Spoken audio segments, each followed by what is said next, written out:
Let us pray. Almighty God, we willingly acknowledge you as a supreme being, most gracious and most merciful. Look down, we beseech you, on us who are members of this Senate, and deign to assist us in the duties that we have to perform on behalf of our beloved country of Trinidad and Tobago. Open our eyes to see the truth and help us to accept it with all its implications into our lives. Direct us, O Lord, in our deliberations, so that setting aside private interests, unwholesome prejudices, and personal affections, we may treat all matters set before us with honesty, courage, and conviction. Through all we say and do in this Senate, may we give glory and honor to your holy name, inspire confidence in our fellow citizens, and make a positive contribution to the peace and prosperity of our nation. Amen.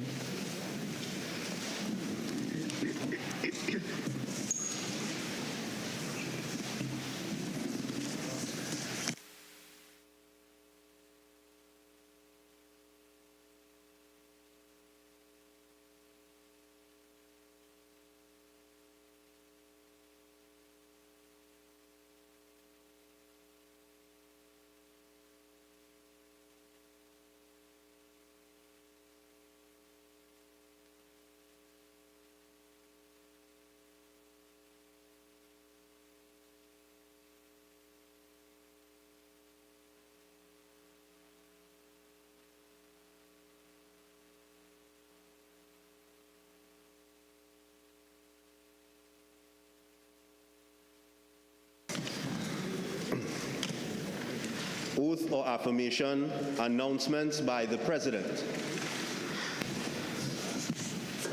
Good morning, everyone, and welcome back. Honorable Senators, I have granted leave of absence to Senator Dr. Varma Dayal Singh, who is ill.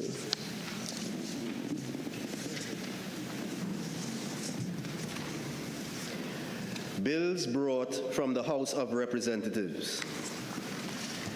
The Appropriation Financial Year 2023, Bill 2022, in the name of the Minister of Finance.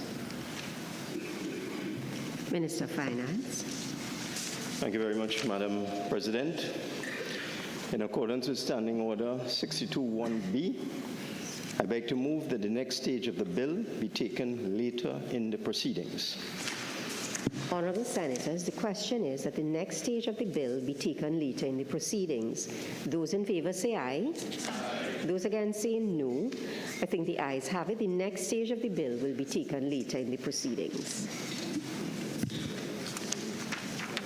Petitions, papers. Attorney General. Thank you, Madam President. I have the honor to lay on the table the following papers listed on the order paper in my name. The Freedom of Information Exemption Order 2022. Minister of Agriculture, Land and Fisheries. Thank you, Madam President. I have the honor to lay on the table the following papers listed on the paper in my name. The Annual Administrative Report of the Ministry of Agriculture, Land and Fisheries for the period October 1st, 2019 to September 30th, 2020. Thank you. Leader of Government Business. Madam President, I have the honor to lay on the table the following paper as listed on the order paper in the name of the Minister of Tourism, Culture and the Arts. The ministerial response of the Ministry of Tourism, Culture and the Arts to the 5th report of the Public Administration and Appropriations Committee on the examination of the realignment of ministries and departments. Leader of Government Business. Madam President, I have the honor to lay on the table the following paper as listed on the order paper in the name of the Minister of Trade and Industry. The ministerial response of the Ministry of Trade and Industry to the 4th report of the Public Accounts Committee on the examination of the audited financial statements of the Trinidad and Tobago Fair Trading Commission for the financial years 2014 to 2018. Minister of Public Administration. Madam President, I have the honor to lay on the table the following papers as listed on the order paper in my name. the ministerial response of the Ministry of Public Administration to the 5th report of the Public Administration and Appropriation Committee on the examination of the realignment of the ministries and departments. The response of the Service Commissions Department to the 5th report of the Public Administration and Appropriations Committee on the examination of the realignment of the ministries and departments. Leader of Government Business. Madam President, I have the honor to lay on the table the following papers as listed on the order paper and the supplemental order paper in the names of the Minister of Education, the Minister of Finance, the Minister of Sport and Community Development, the Minister of Housing and Urban Development, the Minister of Planning and Development, and the Prime Minister. The administrative report of the MIC Institute of Technology for the period 2016-2017, the annual administrative report of the National Energy Skills Center for the period 2016-2017, the ministerial response of the Ministry of Education to the 5th report of the Public Accounts Enterprises Committee on the examination of the audited financial statements of the National Schools Dietary Services Limited for the financial years 2016 to 2019, and follow up on the implementation of the recommendations in the report of the Auditor General on a special audit of the school nutrition program managed by NSDSL, the report of the Auditor General of the Republic of Trinidad and Tobago on the financial statements of the Sangre Grande Regional Corporation for the year ended September 30th, 2014, the reports of the Auditor General of the Republic of Trinidad and Tobago on the financial statements of the Telecommunications Authority of Trinidad and Tobago for the years ended September 30th, 2017 to 2018, the report of the Auditor General of the Republic of Trinidad and Tobago on the financial statements of the Trinidad and Tobago Racing Authority for the year ended July 31st, 2011, the reports of the Auditor General of the Republic of Trinidad and Tobago on the financial statements of the Pinal Debe Regional Corporation for the years ended September 30th, 2015 and 2016, the reports of the Auditor General of the Republic of Trinidad and Tobago on the financial statements of the Mayaro Rio Claro Regional Corporation for the years ended September 30th, 2011 and 2012, the report of the Auditor General of the Republic of Trinidad and Tobago on the financial statements of the Children's Authority of Trinidad and Tobago for the year ended September 30th, 2018, the ministerial response of the Ministry of Finance to the 2nd report of the Joint Select Committee on Social Services and Public Administration on an examination of unemployment during the COVID-19 pandemic and the state's capacity to provide support to persons who became unemployed as a result of the pandemic.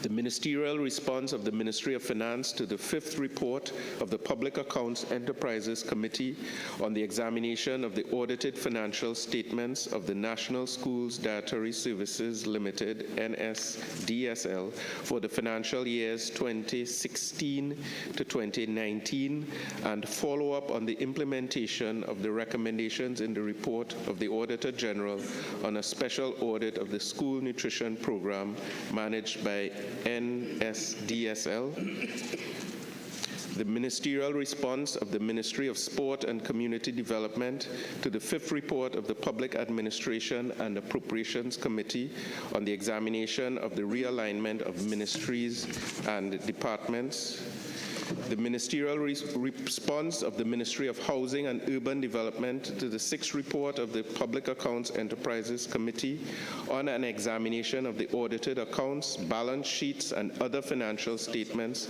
of the East Port of Spain Development Company Limited for the financial years 2012 and 2013, the ministerial response of the Office of the Prime Minister to the fifth report of the Public Administration and Appropriations Committee on the examination of the realignment of ministries and departments, the annual report of the Environmental Management Authority for the year 2021, the draft estimates of expenditure for the financial year 2023, the draft estimates, details of estimates of recurrent expenditure for the financial year 2023, the draft estimates of revenue and expenditure of the statutory boards and similar bodies and of the Tobago House of Assembly for the financial year 2023, the draft estimates of development program for the financial year 2023, the draft estimates of revenue for the financial year 2023, the Social Sector Investment Program 2023, the Public Sector Investment Program Trinidad 2023, the Public Sector Investment Program Tobago 2023, the three-year Public Sector Investment Program 2023-2025, the State Enterprises Investment Program 2023, and the Review of the Economy 2022.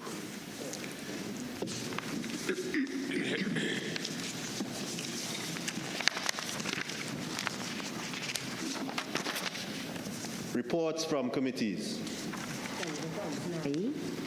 Madam President, I have the honor to present the following reports as listed on the order paper in my name. The third report of the Joint Select Committee on Finance and Legal Affairs, second session 2021-2022, 12th Parliament, on an examination of unemployment during the COVID-19 pandemic and the state's capacity to provide support to persons who became unemployed as a result of the pandemic.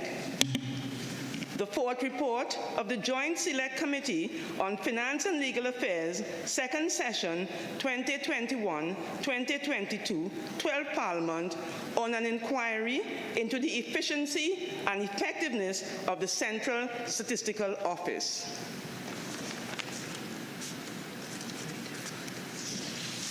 Minister, Attorney General and Legal Affairs. Thank you, Madam President.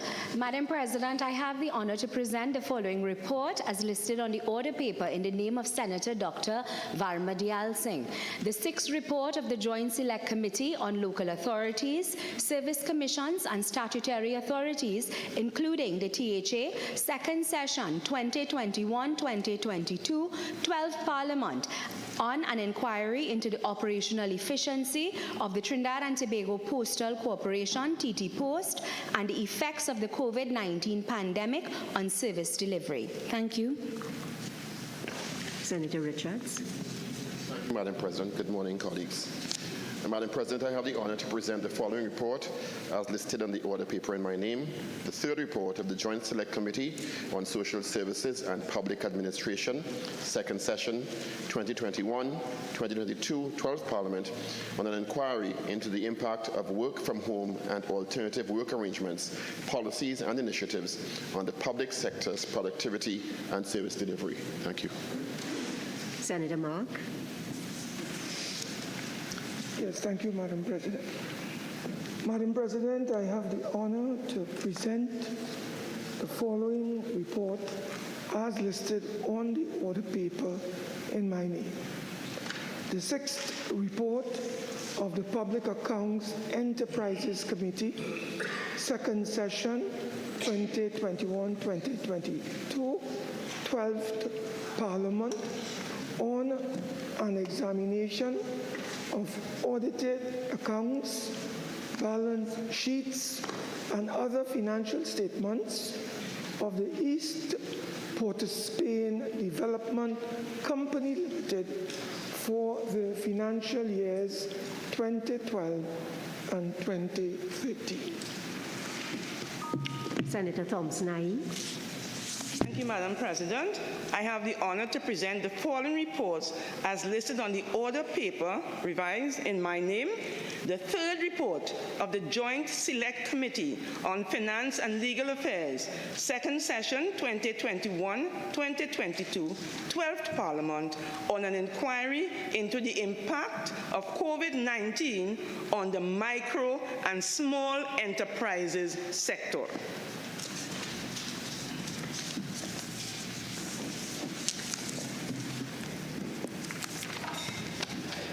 Public Business, Government Business, Bill, second reading. Minister of Finance.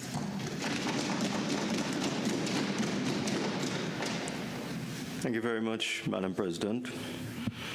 I beg to move that a bill entitled An Act to Provide for the Service of Trinidad and Tobago for the financial year ending the 30th of September 2023 be now read a second time.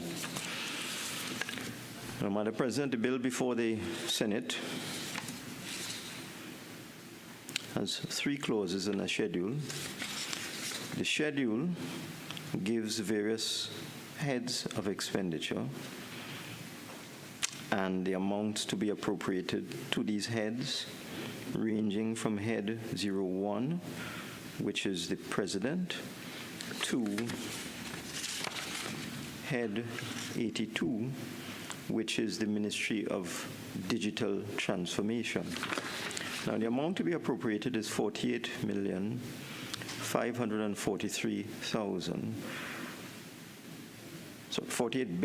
my apologies, $543,241,359. Now, that is a lower figure than the planned expenditure for 2023.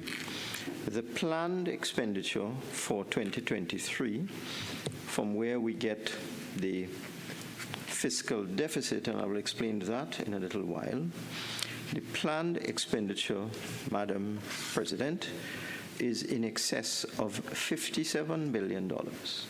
And in fact, if you go to page 43 of the bound and printed budget statement, you will see that the planned expenditure is $57.685 billion. So there is a difference between the number in the budget statement and the appropriation of $48,543,000,000. So about a $9 billion difference. The reason for the difference is that there are a number of items that are direct charges that do not have to be appropriated. And the best example I can give is the salaries of judges. So items that are direct charges are first in the priority in terms of payments, and they do not require us in this place or in the other place to appropriate funds for those payments. Those payments occur automatically. And that is why you have a difference of approximately $9 billion between the planned expenditure of the government, or if you look at the revenue side, about $8 billion between the projected revenue and what we are appropriating. The estimated revenue for fiscal 2023 is $56.175 billion. That is significantly more than the revenue for fiscal 2022. The revenue for fiscal 2022 was in the vicinity of $51.5 billion. So we're looking at just over $4.5 billion more in fiscal 2023. The reason for that is that we are using a higher oil price and a higher natural gas price to inform our calculations for the revenue estimates for 2023. I'd like now to go to some information I requested from the Ministry of Energy and Energy Industries, and I had asked them to give me details of the actual weighted average local crude oil prices in Trinidad and Tobago, and just for reference, I limited it to the period January to August 2022, where I was aware that we had data. I also asked for what is called the netback price of gas, which is the price that is used for calculating revenue. And just for the information of honorable senators, the average price of local crude, and we get crude from all sorts of sources. The Galeota crude is by far the most valuable, and you get the highest price for that. And then different crudes attract different prices. The local, what they call MOLO crude, which is derived or is produced or developed by Heritage, is actually fetching an excellent price on the world market. So the weighted average local crude price for January of 22 was $82.73 US per barrel. In February, it was $92.57. In March, it was $109.96. In April, $104.52. In May, $109.55. In June, $117.80. These are averages for the month. July, $101.35. August, $96.60. The weighted average for this period I just called out there, January to August, was $102.06 per barrel. So that's what we got for our crude. In contrast, the weighted average for West Texas Intermediate, which used to be a benchmark for Trinidad and Tobago, but is no longer the benchmark, was $100.38 for the same period. And Brent, which is a better benchmark for us, was an average of $104.01. So our local crude, on average, fetched about $2 below the price of Brent and about $2 above the price of West Texas Intermediate. So that for benchmarking purposes, I think it's safe to take an average between WTI and Brent in terms of forecasting. With respect to natural gas, the netback price in January 22, let's use country weighted gas price, is a better measure. In January, it was $5.86. In February, it was $7.29. March, $7.29. This is per MMBTU, US dollars.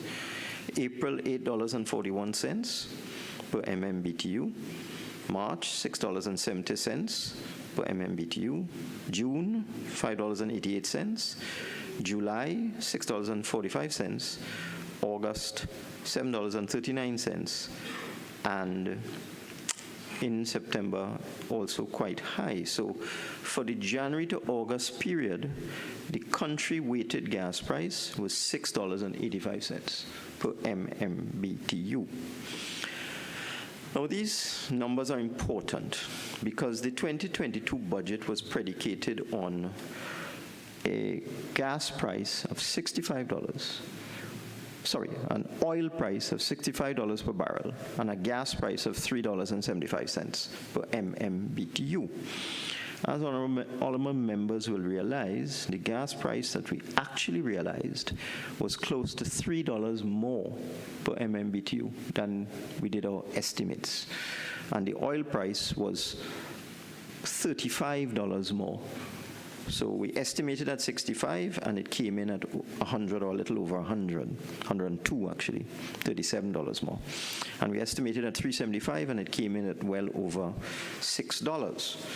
If one looks at the prices today, the Henry Hub price of gas is $6.66, and the Brent crude oil price is $93.01. And earlier this week, Brent almost hit $99. There's extreme volatility in oil and gas prices, more so in oil than in gas. Gas has been fairly stable for the last several months at somewhere between $6–7 per MMBTU. So that we feel pretty confident that our gas price is a good price, because the gas price that we get in Trinidad and Tobago is really an average of a number of markets. It's not just Henry Hub. You could be misled if you look at Henry Hub. It could confuse you, because Henry Hub is an anachronistic measure. There used to be something called Lake Charles, which no longer used. But our gas is sold all over the world, primarily in Europe and in the Far East. And there is a European benchmark, and there's an Asian benchmark for gas. So our actual price, weighted price, is a combination of the Henry Hub price, the European benchmark, and the Asian benchmark. And this is why I was able to tell you that our netback price on average is almost $7 for 2022. So that those who would want to say that the oil price forecast of $92.50 is a bad estimate, I would suggest you do a little more research. Because when we arrived at the $92.50, we consulted with the U.S. Energy Information. We looked to the U.S., the International Energy Agency, that's a European agency. We checked with the World Bank. We checked with the IMF. We checked with Fitch, Standard & Poor's. So there are a number of agencies that forecast oil price. And the consensus at the time, and it still is, that the forecast for oil in 2023 is $95. So we shall see how it goes. I suspect our oil price may be just on target or maybe slightly above. And I am fairly confident that our gas price is below. And since we get 2/3 of our revenue from gas and 1/3 from oil, I think our revenue estimates are well calculated. So we shall see how it goes. And it's intriguing, Madam President, when you underestimate the price of oil, nobody says anything. So you underestimate at 65, it goes to 105. Nobody says you made a mistake. If you estimate at 100 and it goes to 65, well, you have committed a mortal sin. So we have been using a lot of international agencies to advise us on the way forward. So the revenue estimate of $56.175 billion is based on a conservative forecast for oil production and a conservative forecast for gas production. The expenditure of $57.685 contains within it, and honorable senators, if they have had the opportunity to look at the 2023 public sector investment program, will see the projects and programs that are planned for fiscal 2023. There's a lot of emphasis in this year on infrastructure. In previous years, the PSIP was not heavily weighted towards infrastructure, and there are charts inside of here. If you go into this document, let me see if I can find one. There's a pie chart in the PSIP document on page 27 that gives you an understanding of the public sector investment program for 2023. And there are 5 thematic areas. One of them is building globally competitive business.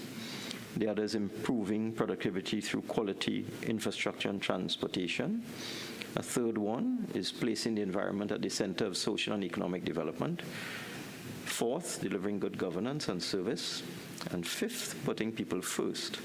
And when you look at the spread of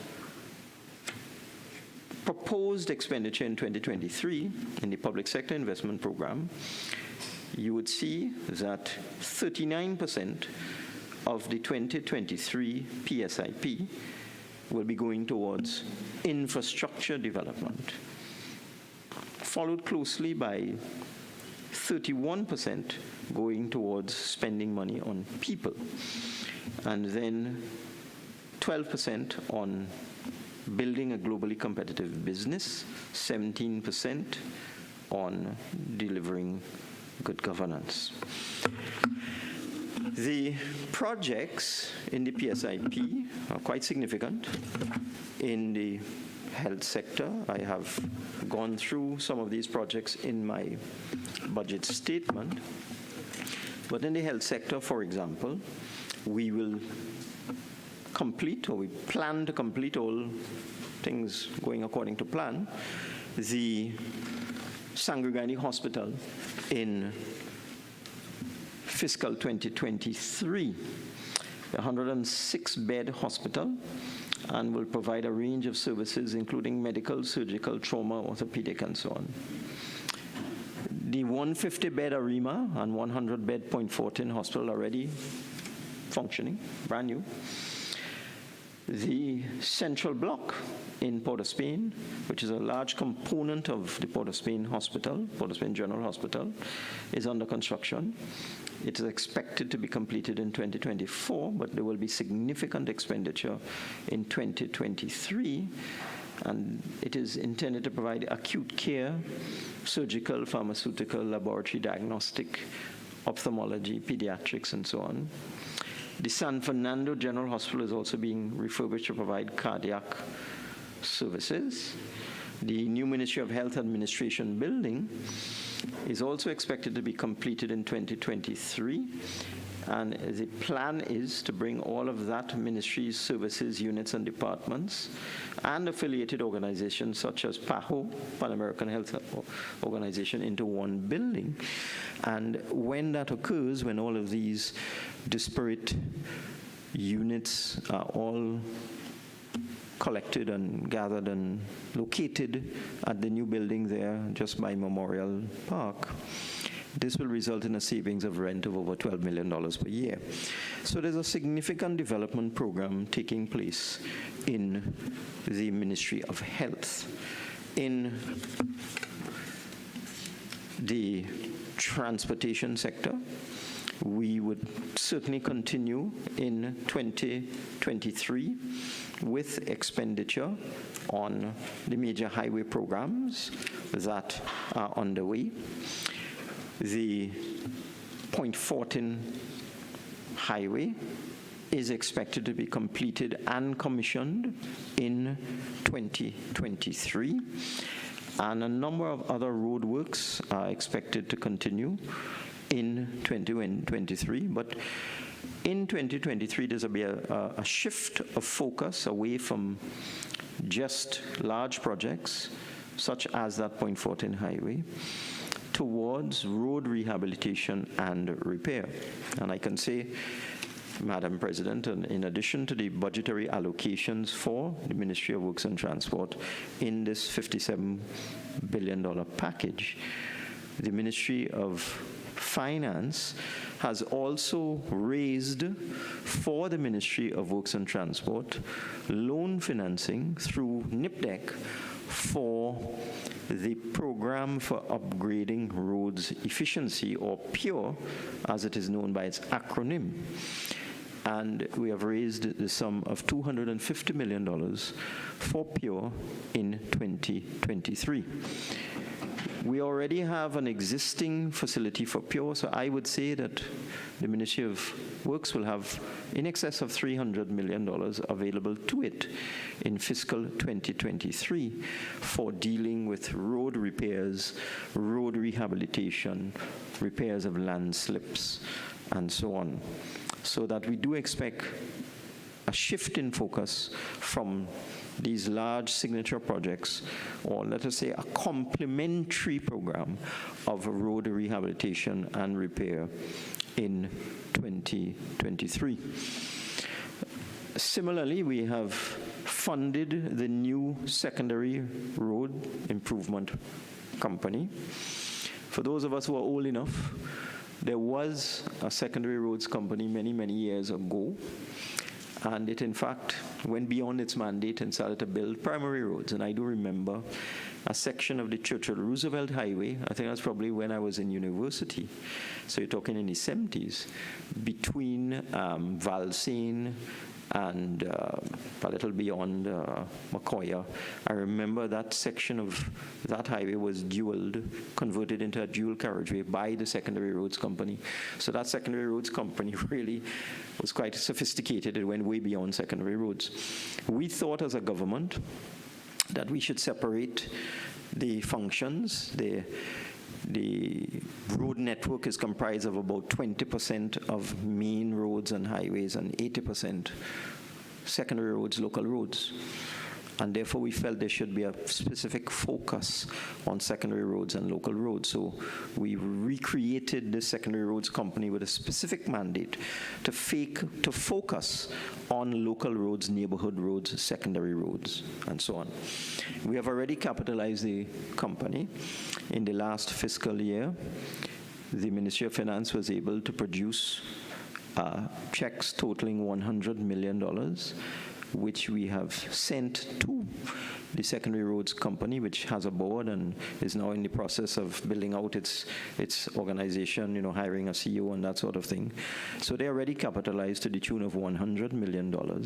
And in this package, in this appropriation, we have also included a further $100 million for that secondary roads company. So that secondary roads company goes into 2023 well-funded with financing available to it of $200 million. So when you take the $200 million for the secondary roads company, the $250 million for PURE, and in addition to the $250 million for PURE, the Ministry of Works has been given capital appropriation in the Consolidated Fund and in the Infrastructure Development Fund in excess of $1 billion.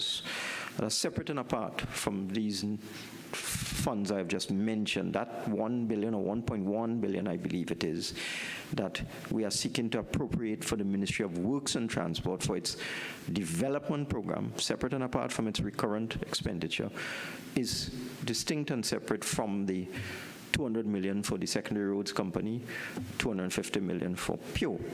So that I would think that the various agencies that have responsibility for road rehabilitation and repair and road construction in 2023 are very well funded, and we expect great things from them in 2023. I'd also like to go back now to a point in the budget statement. Now, Madam President, in the other place I spoke for 4 hours. I don't have 4 hours here. Standing orders don't permit it. So I think I have 45 minutes. Yes, you have 45 minutes. You actually will finish 46 seconds after 11 a.m. It's now 10:37. Fine. So I have about 20 minutes. Thank you. So it's impossible to repeat the 4-hour budget statement. So what I'd like to do instead is to focus on certain important areas. As I have just begun, I've explained the sort of oil and gas prices we got in 22 and explained the process whereby we have estimated our revenue in 2023. I also highlighted some aspects of our development program, but it is all there in this document. There's also a separate Tobago public sector investment program, and there's a medium-term framework as well. So I would urge members to take a look at that. I also want to look at the fiscal measures, because in this budget, and I understand, I've been around a while. This is not my first rodeo, Madam President. That within the fiscal measures, we have, how many of them do we have? We have 23, and they are contained on pages 44 to 50 of the budget statement. If I am going to be dispassionate about it, of the 23 fiscal measures, 2 involve the increase in fines for certain things that I think no one, or 3 actually, no one would want to contradict, that these are matters that we as a country must pay attention to. Illegal quarrying, the theft of old metal, and the theft of timber from state plantations. So those are fiscal measures 10, 11, and 12, where we are seeking to increase the fine for illegal timbering, the fine for illegal quarrying, and also to see whether we could improve the legislation with respect to illegal quarrying. I mean, this is a little bit of complex law, so we'll be depending on the Attorney General to guide us to see whether we can levy and forfeit equipment found on site at illegal quarries. That is quite a complex area of law, and the persons who do this have been quite successful in the courts to date, utilizing various loopholes and weaknesses in the existing legislation. So we'll see if we can improve the law so that we can get rid of those loopholes that allow persons to engage in illegal quarrying and then somehow escape a penalty. There's also in the budget a reference, in the fiscal measures, a reference to giant African snail and other pests. And then we speak to increases in the price of the tickets for the air bridge and the sea bridge. And then the 23rd measure is fuel prices. So all of the other measures are benefits. And somehow in the discourse on this 2023 budget, all of the benefits that are in the budget seem to have been clouded by a lot of contentious debate. So I think it is important that I highlight for those who wish to know what are the beneficial fiscal measures within this budget. I've made the point about the PSIP, the development program, the capital expenditure program, and I want to point out that in fiscal 2023, we're being quite optimistic. We have a capital development program of some $6.2 billion, $6.16 billion, somewhere around there. If one looks at the actual expenditure in the public sector investment program in fiscal 22, it's less than $4 billion. It's 3.7 or some number like that is the latest estimate I got from the budget division. Let's say 3.6. So the expenditure on construction projects and other developmental projects and programs in fiscal 22 was 3.6 billion, more or less. We are putting into this budget a capital program of 6.2 billion. So you're looking at a difference there of 2.6 billion. So we do hope as that ministries, ministers will, burn the midnight oil, as it were, and will address themselves to our development program, because that is where you stimulate economic activity, that is where you create jobs, that is where you create income for persons. So we have a very ambitious development program in 2023, and I certainly hope that it will be realized. Certainly from the perspective of the Ministry of Finance, we will be pushing all ministries to utilize all the funding in the 2023 development program, which, as I said, is very significant. But in terms of the fiscal measures, one of the first measures is increasing the personal income tax allowance from $84,000 a year to $90,000 a year. Now, we looked at this. You have to be very careful with this measure, very, very careful, because the number of people you're dealing with is at least 300,000. When we did the measure increasing the personal allowance from $6,000 a month to $7,000 a month, in other words, from $72,000 a year to $84,000 a year.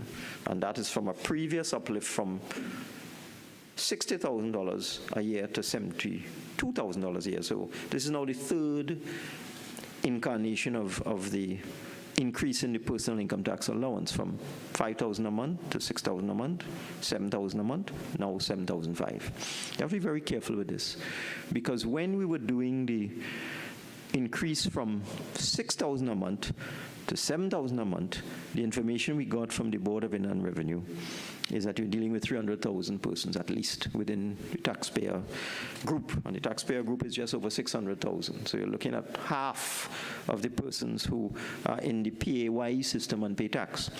So if you do the maths, let's say we had increased the personal allowance from 84 to 96. Let's say, for argument's sake, we decided this year we'll increase it from $7,000 a month to $8,000 a month, so that everybody earning $8,000 or less would be exempt from personal income tax.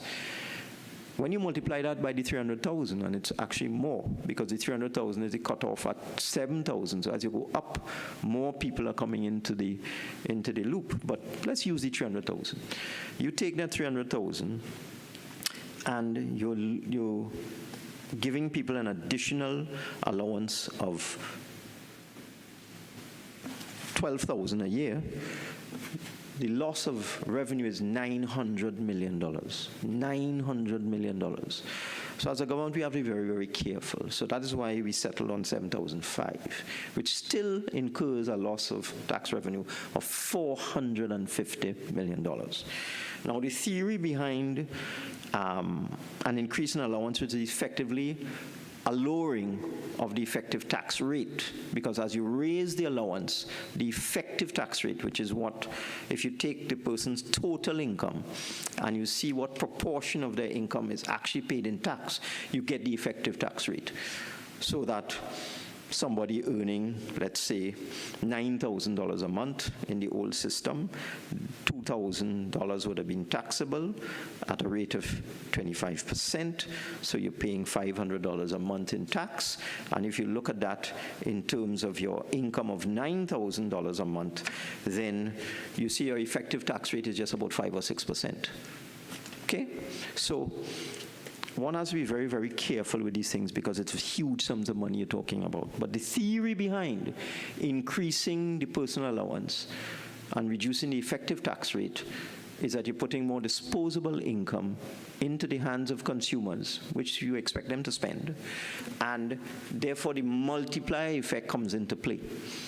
So you expect that you give up $450 million in revenue, but you expect that the effect on GDP could be as much as double that. But this is all theory. You know, you have to see how these things work out in practice. So we decided to be a little careful with this one, and this is why we went from $7,000 to $7,500, but it's still significant. It's still putting $1,500 a year extra into the pockets of taxpayers at the lowest level of the tax band. So that's one of the first things we did. The second one, I think the jury is out on whether this is a benefit or not, but we think it is, and most people think it is. We increased the threshold for VAT registration from $500,000 to $600,000, because many small and medium enterprises, well, small enterprises would be a $600,000 one. They don't have the discipline to keep the accounts, to file the VAT returns, to do everything that is required to be in complete compliance with the Value Added Tax Act. So, and in any event, how much VAT you're talking about? If somebody's annual income, a business, is $500,000, then the most you're getting out of that person at 12.5%, you can do the maths yourself, is just over $60,000. So the administration to collect that $60,000 may not be worth it. So that's why you have a threshold below which a person is not required to register for tax. And we felt, based on representations from the small business sector, that we could increase this to $600,000 now. So it means that a small business that is earning $50,000 a month or less no longer has to to go through the very difficult procedures to be totally compliant in the payment of VAT. With respect to, that's fiscal measure 2. Fiscal measure 3, we felt it was important with the whole move for combating climate change, the whole move towards a green economy, renewable energy, etc. We thought it was important that for approved agricultural holdings, we can give a tax rebate of up to $25,000. Now, a tax rebate of 25 means you're spending $100,000 if you're a small business, and maybe $80,000 if you're a big business, because as you get over $1 million, you get into the 30% range.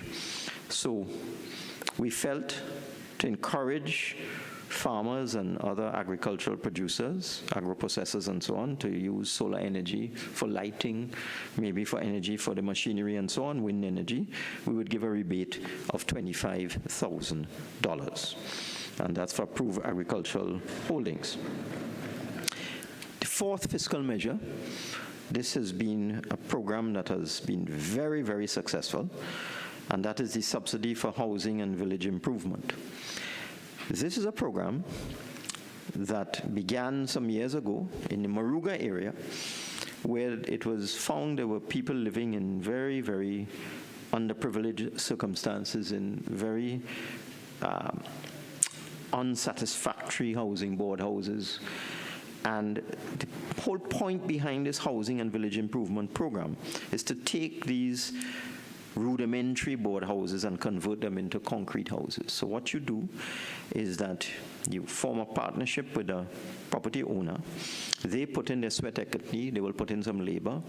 They are required to do some finishing, complete the finishing of the house, but you construct a basic 2-bedroom concrete house for them. You don't paint it, so you do not do all the electrical, you don't tile it and so on, but you take them from a board house to a concrete structure. And we started off this program years ago where the expenditure by the government, and this is not a loan or anything like that, it's a grant, was just over $100,000. And as time went by, the amount, as construction costs went up and so on, the amount went up to $145,000. And in this budget, we propose to increase that to $165,000 for construction on flat lands, $170,000 for construction on undulating lands, and $175,000 for construction on hilly lands. So the government will spend $165,000 to construct a basic 2-bedroom concrete structure for somebody who is living in, very unsatisfactory condition, and they will finish the building themselves. So I've seen this project, and it really is fantastic, and that is why it won an award by the Inter-American Development Bank as the best housing program in the world at that particular time. We continue to incentivize manufacturers. Madam President, I don't know what's this murmuring about. I shouldn't take on the murmuring? Yeah. Okay, I won't. So we continue to incentivize manufacturers, and again, we have an incentive to encourage manufacturers to invest in new machinery, new production lines, new equipment, because that's the only way you can grow your business. You can expand it, or you can invest in more modern equipment and machinery. So we're introducing a tax credit for manufacturers of up to $50,000 for investment in new machinery, production lines, and so on. Again, using the same ratio, if you get a tax credit of $50,000, it means that you will have put out $200,000 or more in terms of expenditure. And I must say, the manufacturing sector is doing very, very, very well in Trinidad and Tobago. Very, very, very well. When I look at the data coming out from the Exim Bank in particular, which is assisting manufacturers with foreign exchange to buy their raw material inputs and so on, and I'm seeing the performance of the manufacturing sector over the last 12 months or so, you're looking at a 17 to 20% increase in exports, Madam Speaker. I want to compliment the manufacturing sector. They're really very quietly expanding production and growing their businesses, and these kind of incentives are right in the place where we want to help them. Similarly, we have been convinced, or we have agreed, that because Trinidad and Tobago is a mature oil and gas province, and we are in competition with other new and emerging oil and gas provinces like Guyana, Suriname, and so on,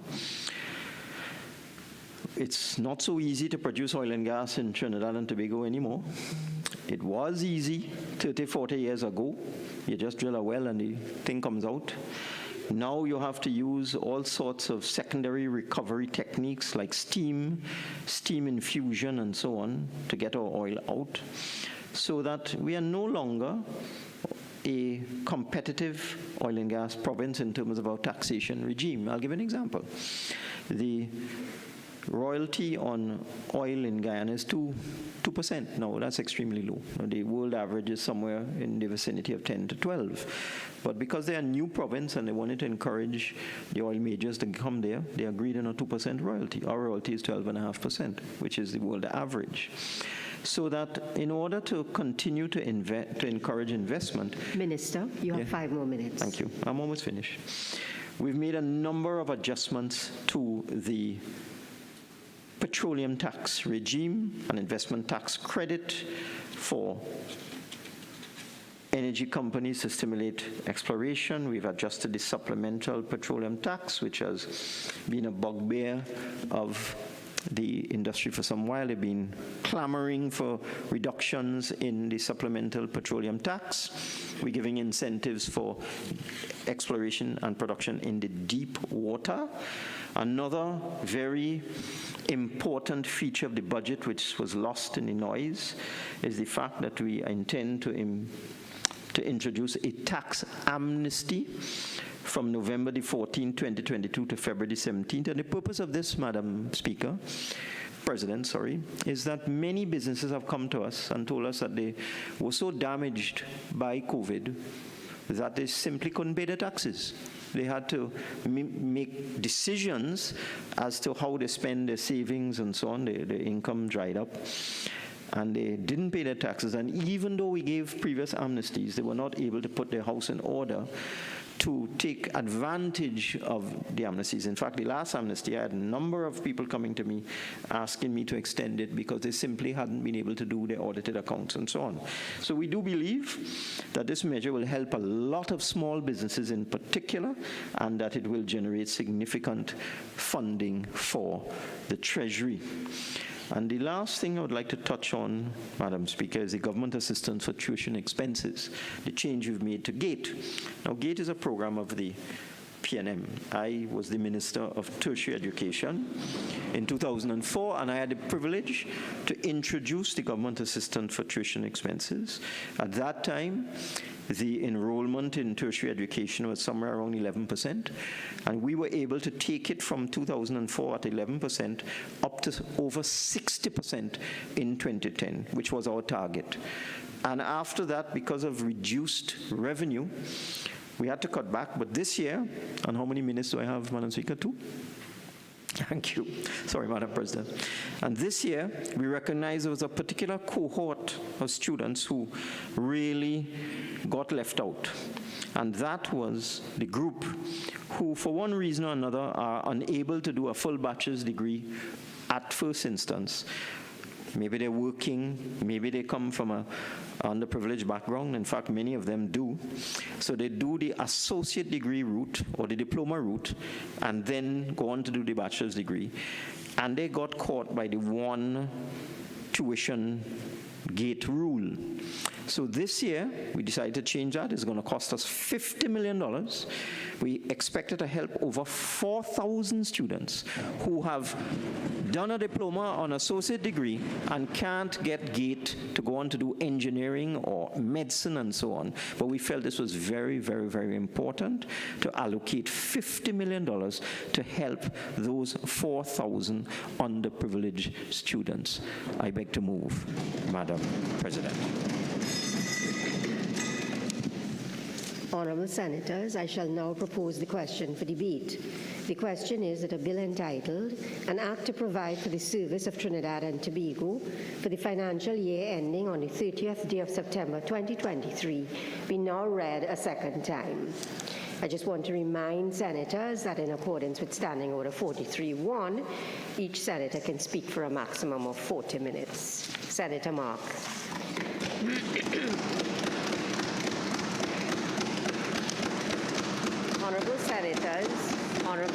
Honorable senators, as Senator Mark readies himself for his presentation, on behalf of all of you and on my own behalf, I want to welcome the San Fernando East Secondary School students here present in our gallery.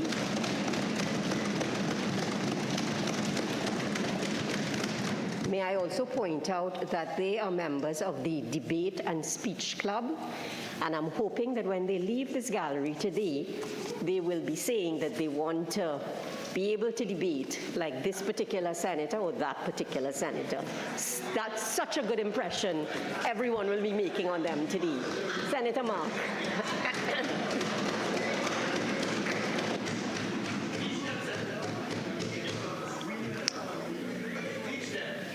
Yes, thank you, Madam President, for allowing me to contribute to this critical debate. Indeed, Budget 2023 may be the most critical and historic budget in our nation's history. Madam President, before getting into my contribution, allow me to quote Proverbs, chapter 24, verse 16. It states, "The godly may trip several times, but they will get up again. But one disaster is enough to overthrow the wicked." Madam President, Budget 2023 is a wicked budget. It is brutal and callous in its assault on the poor, the vulnerable, and the marginalized citizens in our country. It is a disaster for the majority of the people. And Madam President, the wicked will pay a price for this disaster on the voiceless and defenseless people of our nation.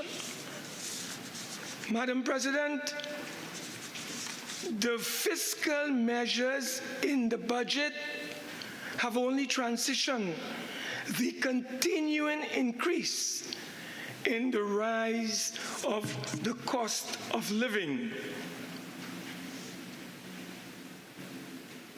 Madam President, after carefully reviewing this budget, I overwhelmingly agree with the leader of the opposition, the Honorable Member for Siparia, who has branded Budget 2023 as a great betrayal of the people of Trinidad and Tobago.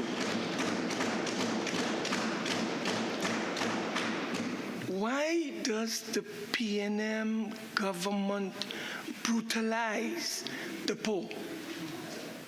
Poor people have feelings too, Madam President. This government has failed the citizens of this nation for the past 7 years.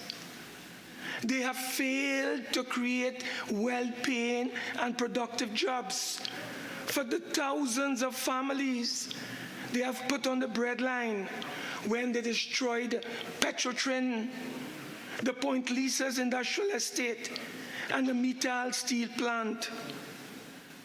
They have failed to help the many micro, small, and medium-sized businesses across our nation, which account for the vast majority, Madam President, of the private sector employment, going bust and slipping into ruin. They have failed to keep the citizens of our nation safe from violent criminals who stalk our land, with murders on track to surpass all records this year. They have failed to support our farmers and agricultural industry, thus increasing food insecurity and hunger and starvation. Madam President, they have failed to improve the basic metrics by which nations measure their quality of life, such as equitable access to quality health care and education. Madam President, after 7 years, people have become used to the failed budget statement of this Minister of Finance. But the leader of the opposition rightfully pointed out, this budget is more than a failure. It is a budget that actively works against the interests of the people of our beloved country. And when I say the people, Madam President, I mean all of the people of Trinidad and Tobago. Madam President, according to the Cambridge Dictionary, the word betrayal means the act of not being loyal when others believe you are loyal. A democratic government of a nation must be loyal to the citizens they serve. What does being loyal mean? It means working to serve the best interests of the people of a nation. It means putting people first in the policy decisions a government makes. It means planning ahead so that future generations can have access to new opportunities. It means helping the people of the country become the best version of themselves by pursuing their hopes, dreams, and aspirations. Madam President, I will outline and identify how this PNM government's budget statement for 2023 betrays every single sector of our society. I will show how it betrays the poor and the vulnerable, as well as the middle class. How it betrays our once proud energy sector, transforming it into a scrap heap. How it betrays the hard-working labor force of this country, the nurses, the protective services, the teachers, and many others. How it betrays the students and young professionals in our nation, many of whom now seek to leave these shores for greener pastures. How this budget especially betrays our young children, who are the future for our nation, and who this government has completely abandoned. Madam President, we on this side of the House, on the opposition benches, we want our nation to succeed. Our motto is not things could be worse. No, Madam President. As the alternative government, our motto is things can be better and things will be better, Madam President. Madam President, the utterances coming from members of the government in recent times can best be likened to the arrogance that pervaded the last days of the Bourbon monarchy in France, when the cries of the people for bread evoked the new infamous response, "Let them eat cake." Citizens are watching in shock, but not in surprise, at the pronouncements of the privileged ministers as the shadow of the new Balize House falls across the country, much like a modern-day Tower of Babylon. It is a backdrop of P&M hubris, contempt, disrespect, and arrogance dipped in almond milk. The citizens of Trinidad and Tobago are living under the strain of an economic decline and inflation that has been overseen by this Minister of Finance for the last 7 years. In that period, Madam President, the economy has contracted by 19.4%. Under this minister, there has been no growth from 2015 to 2021, and no growth means less economic activity, and less economic activity means less opportunity for the people. One cannot divorce the economic decline of our country from the crime situation and the runaway murder rate.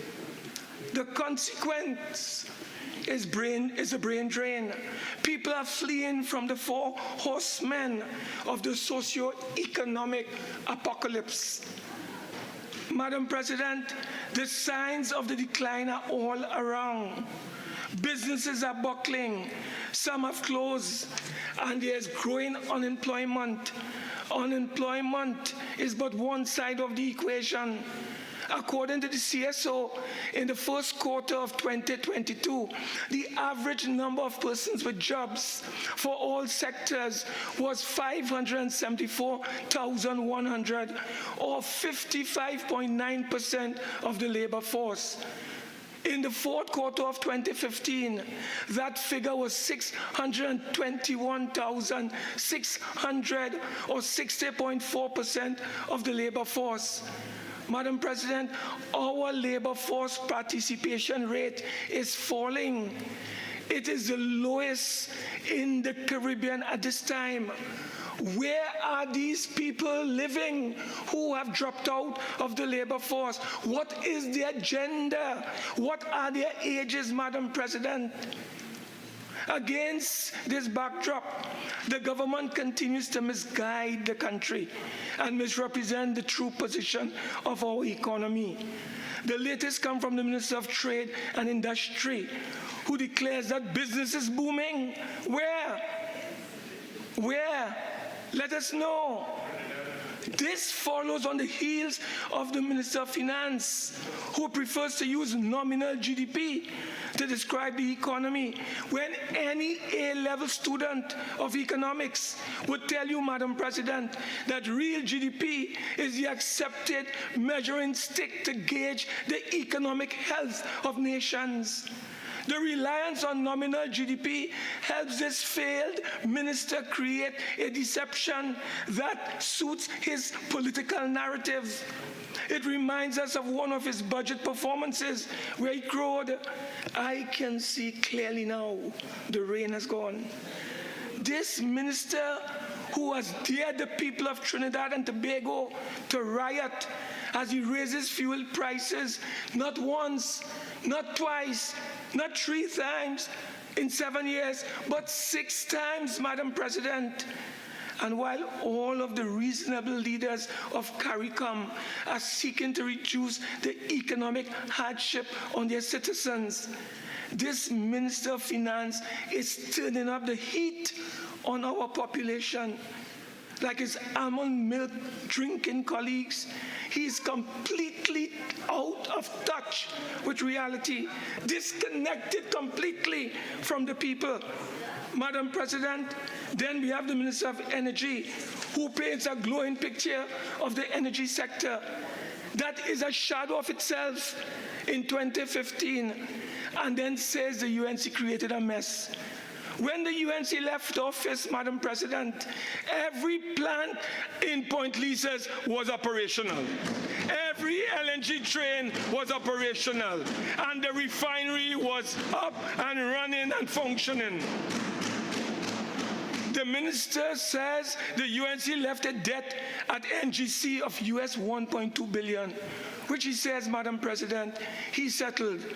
But the minister cannot say who he paid, how much he paid, when it was paid, or where evidence of said payment could be found in the NGC audited financials. It is Animal Farm Trinidad and Tobago style. The Minister of Energy must also say whether the refinery is now dead, whether the country was not told the truth about the reason for its closure in 2018, Madam President. Madam President, for the last 7 years, PNM governance has been constructed on a bedrock of untruths, falsehoods, Madam President. It is almost a kingdom of untruths and falsehoods, Madam President, unsurpassed in the annals of Trinidad and Tobago's history. Madam President, let us look at the macro fundamentals. The outrage we have seen from every sector of society since this minister presented his budget is proof that the people of the country are hurting. And we must never forget, Madam President, that it is the people of this country who are the economy of this country. And when the economy is hurting, it means our people are hurting. Madam President, real GDP has fallen by $37.5 billion between when this government took office and 2021, which is the last full year that we have data from the CSO. We note, Madam President, that the Honorable Minister came to the Parliament and presented nominal GDP figures. But real GDP is the value of goods and services corrected for price increases caused by inflation. Real GDP is the universal standard by which economists measure progress, not nominal GDP. This visionless government is trying to gerrymander our GDP figures. Madam President, even the nominal GDP figures presented appear to be dubious.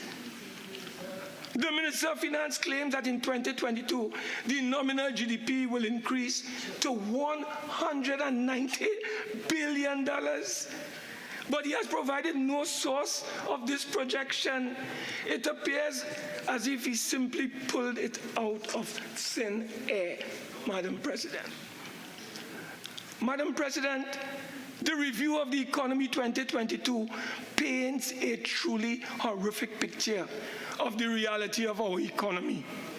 It shows that in 2021, mining and quarrying sector declined by 5.2%. Trade and repairs declined by 4.7%. Accommodation and food supply declined by 5.9%. Information and communication declined by 0.5%. Professional and scientific services by 2.1%. The first quarter data for 2022 show contraction in almost the same sectors. Madam President, these startling numbers show an economy almost in free fall under a government which is itself in rapid decline.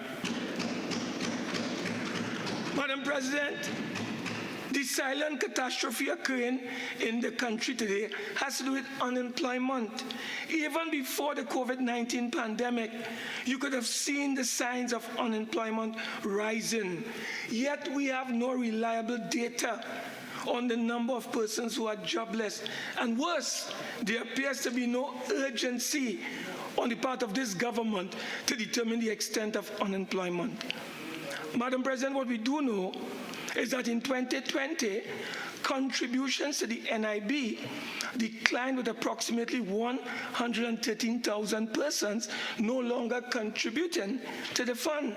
It means almost 20% of the labor force had disappeared in just 5 years. The official CSO official data shows 54,500 previously employed persons have disappeared from the labor force, Madam President. The people cannot find work because the PNM government is simply not working. Madam President, another indicator is inflation, the greatest threat to the citizens of our nation. It was not so long ago in 2020 that this government was boasting that it kept inflation under control. Now today, there is nothing they can do to stop inflation. The magic powers they had in 2020 have apparently disappeared. Madam President, as we speak, according to the review of the economy, inflation at the end of July 2022, headline inflation, stood at some 5.9%. Madam President, what it means, Madam President, is that inflation is on the rise. It means that the cost of food and other goods and services, Madam President, is also on the rise. We are experiencing a cost of living crisis. Even in the Ministry of Trade and Industry, the Consumer Affairs Division revealed that the price of a basket of 118 basic food items increased by 9.7% between February 2020 and February 2022. Madam President, they indicated that vegetable and soya oil increased by 42% between February 2020 to February 2022. Corned beef by 40%, poultry by 20%, infant formula by 26%, milk by 20%, red beans by 16%, salted fish by 15%, rice by 13%, and granulated sugar by 11%.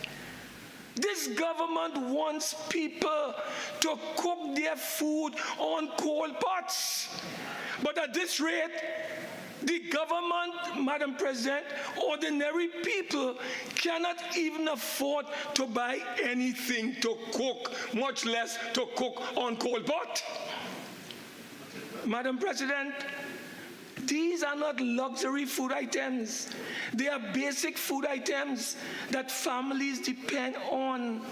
However, the minister spoke today, and nowhere did the minister outline any plan or policy to deal with runaway food inflation and to come to grips with the skyrocketing cost of living.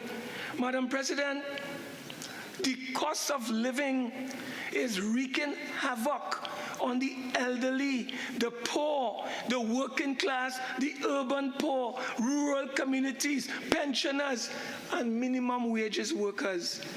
Madam President, people cannot afford to eat or to have 3 square meals a day. Mothers are skipping meals because they just cannot afford, Madam President. Madam President, think about a minimum wage worker who gets $2,800 a month. 50% of that goes towards food. We are not talking about rent. We are not talking about transportation. We are not talking about school books for the children. How can citizens live on $2,800 a month? And you're talking about thousands and tens of thousands of citizens, Madam President. This is not this insensitivity. That is why, Madam President, today, we call on the Minister of Finance to reverse, to remove and to get rid of that hike in fuel prices at the pump. Get rid of it. Remove it, Madam President. We call on the government, Madam President, to recall this brutal and callous budget that is anti-people, anti-worker, and anti-ordinary people. Madam President, if we look at the labor sector, Madam President, I joined the movement in 1983. I have been in this parliament for almost 3 decades. I have witnessed many governments and many changes. Madam President, in my whole career, I have never seen a government treat workers of this country with as much disdain, contempt, disrespect, and scorn as this current PNM government. Madam President, this brutality and betrayal towards the labor sector is almost unsurpassed. Imagine the PNM government failed to settle an entire decade's worth of salary negotiations in the public sector. The public service, Madam President, is evidence. This very government was singing the praises of those on the front line in the COVID-19 pandemic: doctors, nurses, teachers, and shop workers. But once again, these government words do not match their deeds or actions.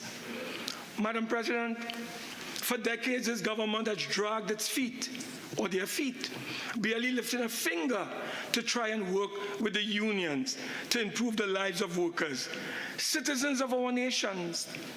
But when it comes to repressing workers' rights, the government goes into overdrive. Madam President, everyone was shocked when the Minister of Finance, in his winding up statement in another place, which came live on television, stated that 4 unions had negotiation with the chief personal officer. Their negotiations were sent to the special tribunal as discussion could go no further. Who determined that, Madam President? Who determined that? The CPO? The Minister of Finance? The trade unions? Well, the trade unions said in an article published in the Newsday on October the 10th, headline, unions, referrals of wage talks to tribunal is dictatorial. They are saying in that article, Madam President, that they were never made aware by the CPO or the Minister of Finance that their matters were being sent to the special tribunal. I read in the papers only after 3 rounds of negotiations with the CPO, it was sent to the Minister of Finance, who under the law sent it, Madam President, to the special tribunal. Didn't these trade unions deserve the courtesy, the decency, the respect, the basic human dignity of informing them that these negotiations were referred, Madam President? But like a king giving a proclamation, the workers of this country had to find this out while the minister read the budget statement. What a fatal blow to the collective bargaining process in our country, Madam President. Madam President, even the nurses who were promised a regularization of their status, instead of that taking place, they came with a 200 million or above mama guy to the workers. And while they're giving the workers $210 million, they took a matter that came out in favor of these very workers at the industrial court. They have appealed that very matter, where workers would have had regularization of their status rather than working for a 1-month contract, on a 3-month contract, no gratuity, no pensions. The government has appealed that matter, Madam President, and this now before the high courts of Trinidad and Tobago. Madam President, they are telling the workers to ride a bike to work, to eat less macaroni, to cook in a coal pot. These ministers have fixed themselves for life, Madam President, but they are telling workers, cook on a coal pot. Madam President, we have some policy measures we will announce for the trade union movement when the United National Congress assumes office. We will replace the PNM, and we will replace the PNM shortly, Madam President.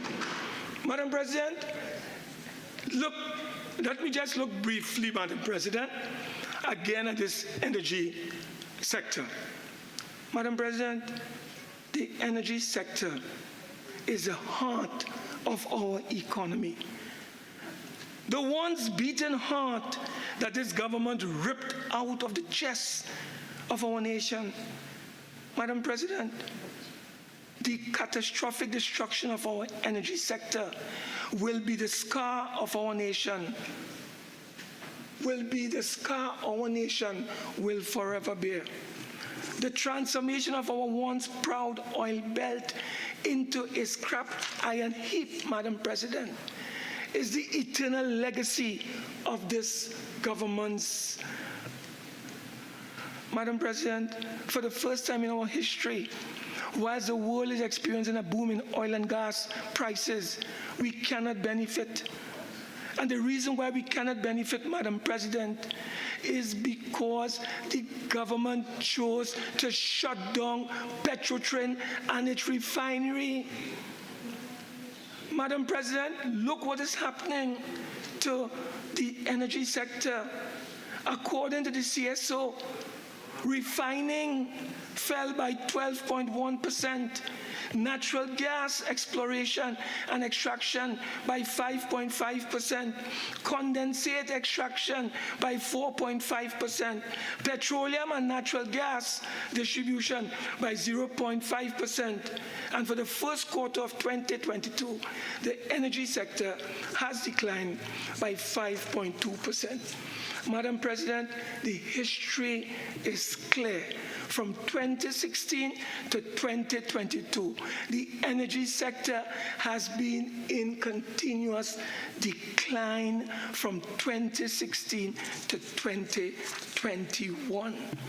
But, Madam President, it is clear we understand the importance of this matter of the energy sector. We understand the importance of the renewal of renewables, Madam President. We understand all of these things. We want to give the undertaking to Trinidad and Tobago that a United National Congress, Madam President, will address this energy sector. We will have the energy sector up and running once again, including the reopening of the Petrotrin refinery for the benefit of the people of Trinidad and Tobago. Madam President, I now turn to the vexing issue of procurement and institutional degradation. Madam President, the failure of this government to fully implement and operationalize the procurement legislation is going into its 8th year. This represents a direct assault on the principles of good governance.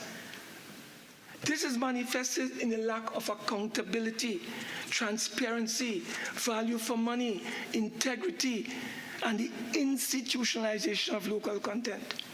The minister talks about a secondary roads company that they're about to form. That is jobs for the boys.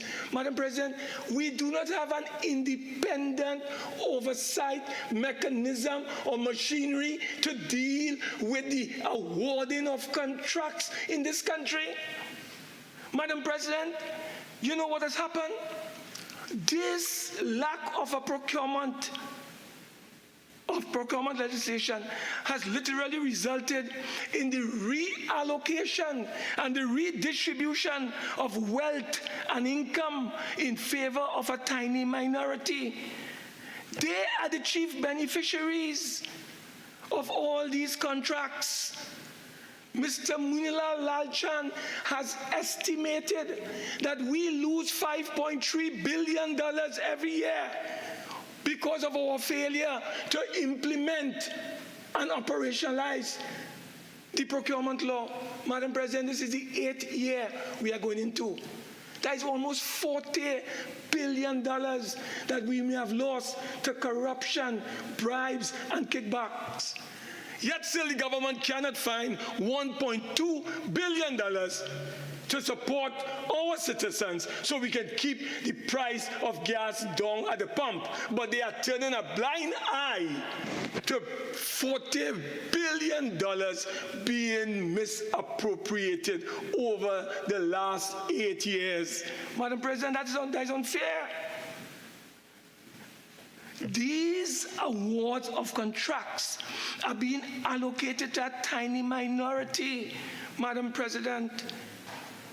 Not only is democracy and the rule of law being undermined, but we have, as I said, a redistribution of wealth, Madam President.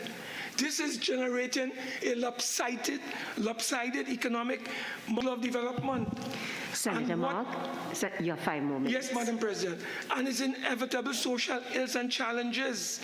Madam President, these state contracts are going to companies that are now involved in the construction of the Tower of Babylon. Madam President, would you believe the Tower of Babylon that the country is talking about is almost 7 to 8 stories high, costing just over $100 million, and we are told that that was as a result of raising what, Madam President? Raffles. $1 raffle. We want the FIU, we want the FIB, and we want the police to investigate this Balize house, Madam President. Senator Mark, as you are winding down your contribution, your voice is getting louder and louder. So, I have to tell you, you look at the papers today, every paper, and you will see what is happening. Democracy is under attack. The rule of law is under attack. The government is using, Madam President, its power to undermine democracy, to undermine the rule of law. And we see it in all the columns today. Look, Madam President, the time has come for this government to pack up and go. Pack up and go, Madam President. They have failed the country and they have failed the people, Madam President. Madam President, the people demand a review of this budget. The people demand the removal of this oppressive gas hike. And the people call on the government to recall this oppressive budget, Madam President. Madam President, there are very many other troubling issues affecting us. THA Secretary, Chief Secretary, revealed a corruption scandal that took place under the PNM. That is now the subject of a forensic inquiry, Madam President. And Madam President, when we look, we see all around us distress, unrest. We see inequality. We see injustice. Even the International Monetary Fund chief warned the policymakers to be more sympathetic to the vulnerable and to the weak. Because if they are not, Madam President, those people are going to take to the streets. We are not predicting unrest. I am quoting a statement from the IMF chief that if we do not take stock of our situation, Trinidad and Tobago will be faced with massive social unrest. That is what will happen, Madam President. Madam President, I want to say also that we need to do an investigation.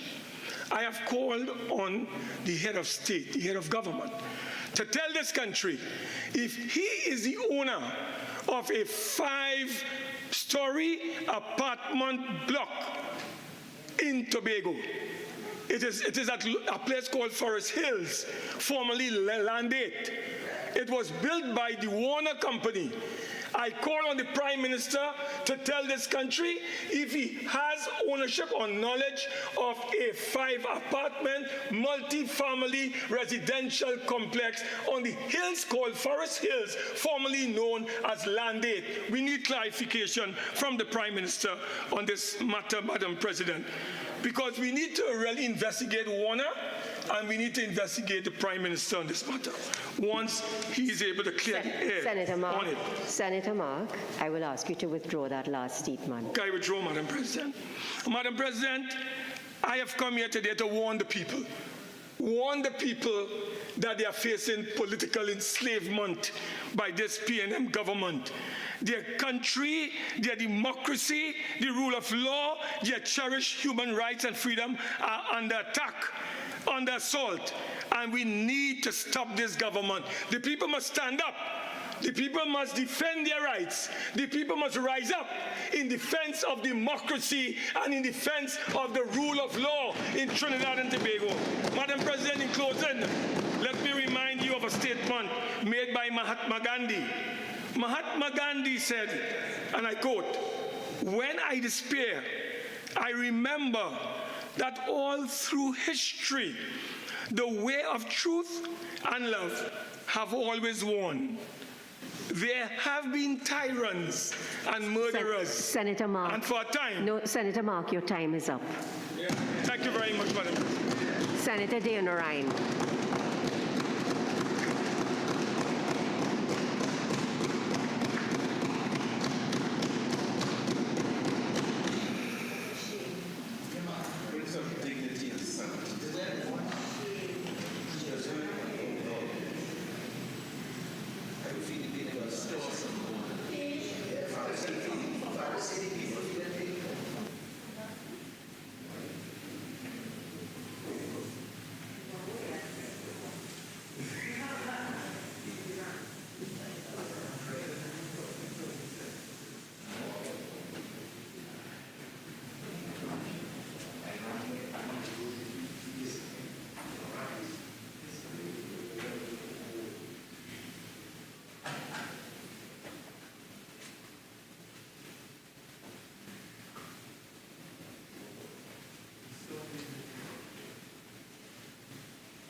Senator Deonarine.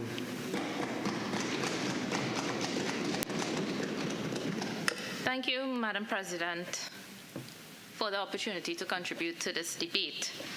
Madam President, there is no debate that Trinidad and Tobago has experienced significant challenges over the last 7 years due to volatile energy prices.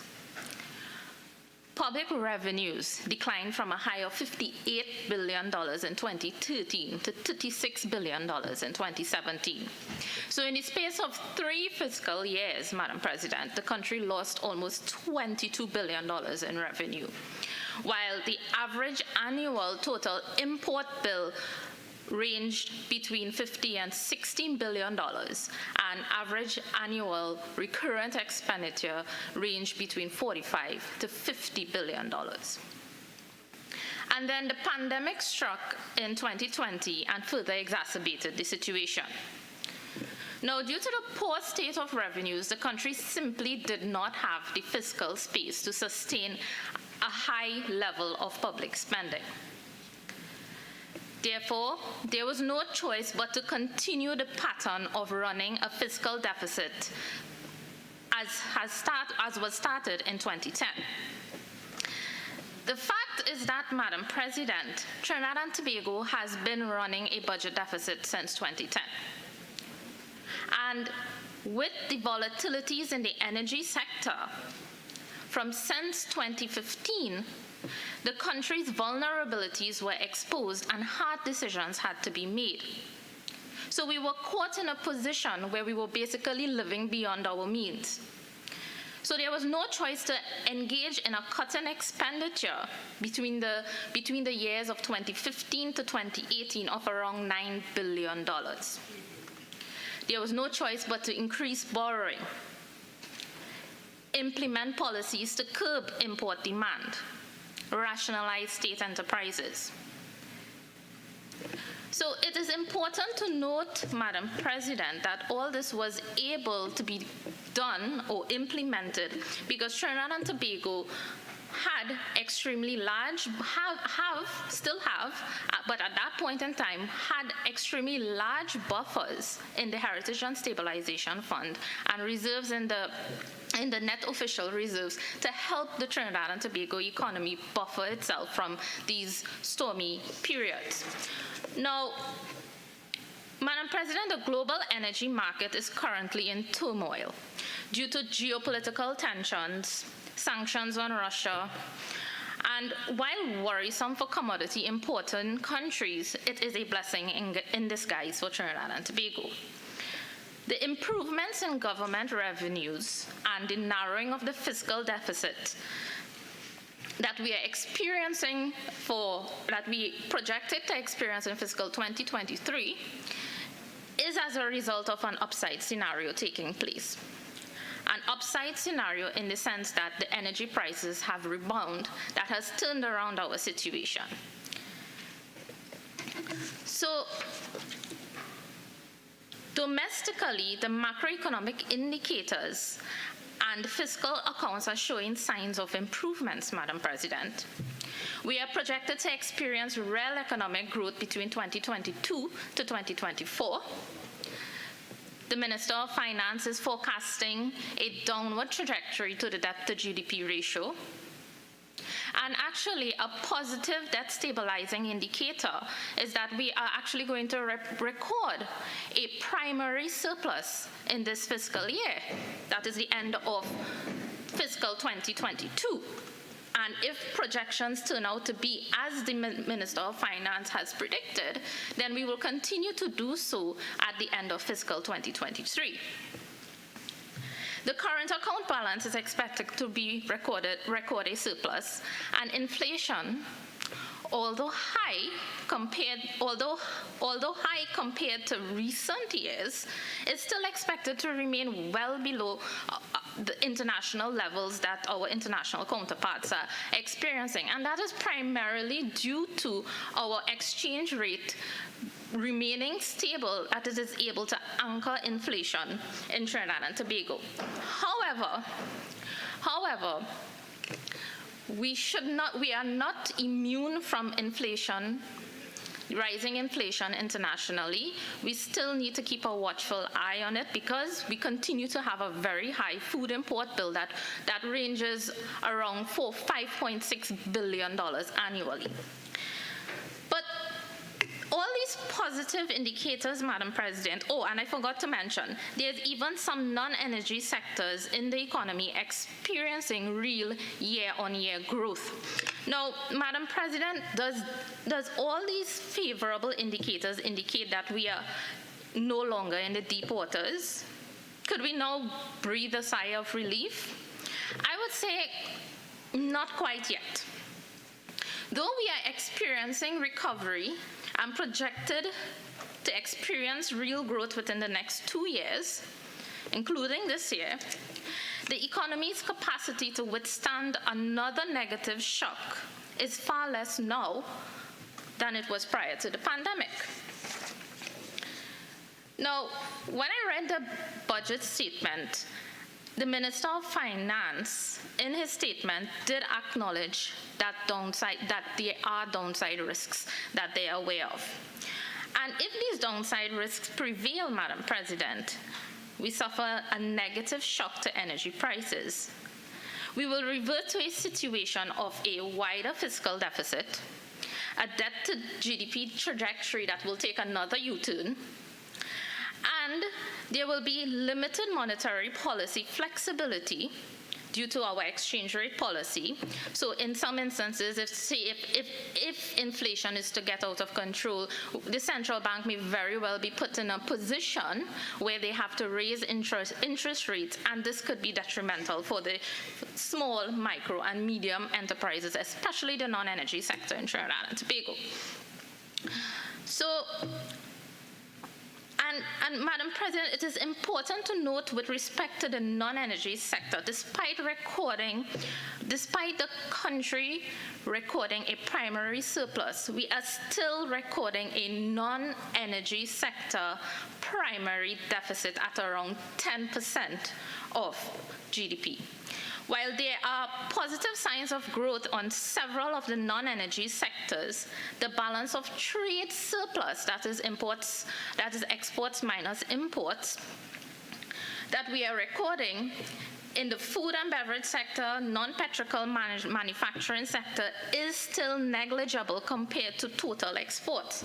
So, for example, I did a quick analysis with data from CSO, and the non-alcoholic beverages sector, for example, the balance of, even though they record a balance, that sector is recording a balance of trade surplus, it is only 3% of our total balance of trade surplus.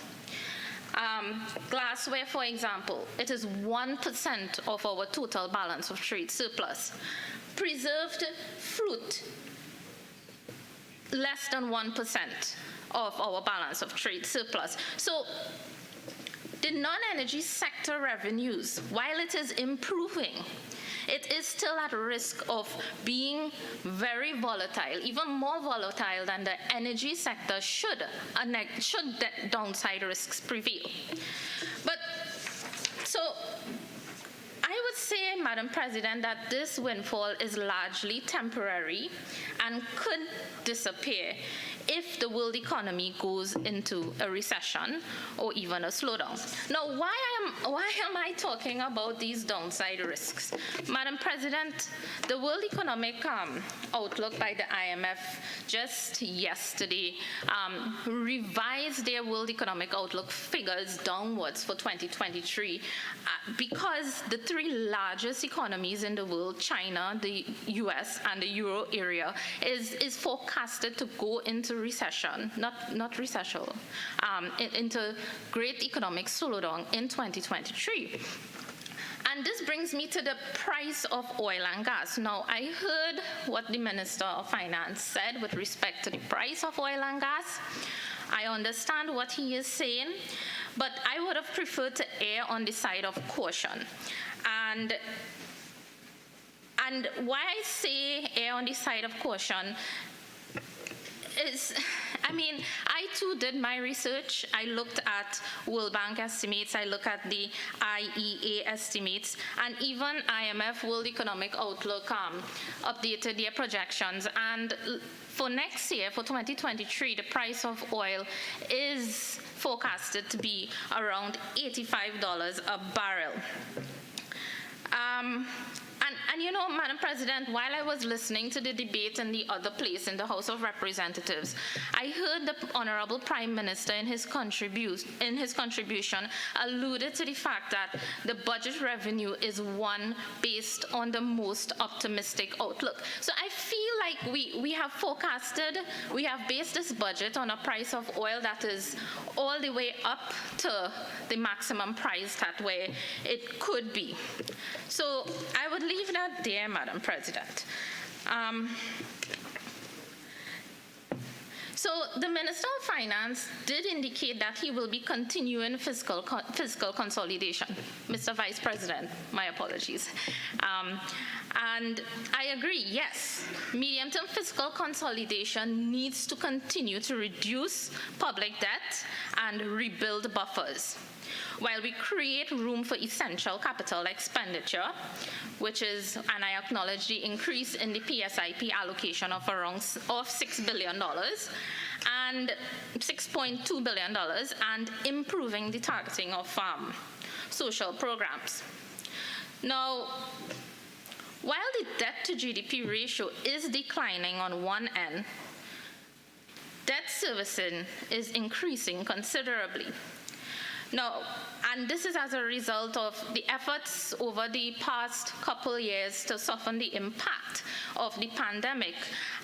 When I looked at the draft estimates, I realized that the Minister of Finance engaged in a couple short-term debts that are maturing this year and within the next 5 years. Actually, for this year, the debt service approximates to $15 billion, which is around 19% of current revenue, 51% of non-energy revenue. And for the next 4 years, the debt maturity profile shows that around above $10 billion per annum in debt servicing.